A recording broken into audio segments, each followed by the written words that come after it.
Fire officials were busy throughout the night as they rushed to two separate blazes here in the capital.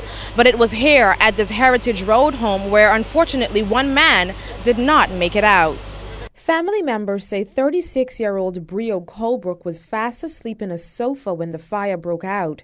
In a panic, Colebrook's nephew, Cibron Colebrook, says he and everyone else dashed out of the home, thinking that their uncle would have gotten up and run out right behind them. But sadly, he didn't, and it wouldn't be until the fire was extinguished that they would find Brio's body burnt beyond recognition. I remember running past my uncle, where he was at the chair laying there. Understand me? Finally, when we get to find out, everybody else was out the house. He was the only one who was inside. When they said they find a body, and I said it was only him one. Understand? And then my little cousin, we had to bring her out in order to get out. That was before she didn't get damage to works. Understand? That's all I could remember. Fire officials say it was around 1 a.m. Tuesday when the blaze started, engulfing the four-bedroom single-structure wooden home, which housed up to 8 people. Its youngest occupant just 8 years old. 4 other homes on the generational plot, as well as 2 jitneys, received smoke and fire damage.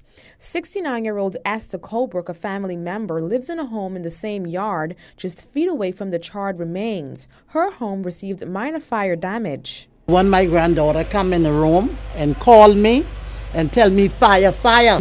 So I fire the disabled daughter and I run outside, barefoot, barehead and everything.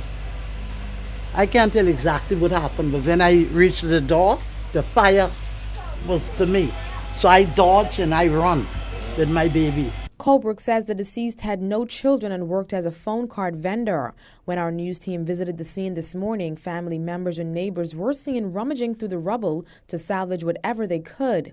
BEC work crews were also on site trying to restore electricity to the area after the fire melted power lines. While family members say they believe someone started the blaze, Fire Chief Superintendent Walter Evans says arson investigators are still working to determine if that is the case.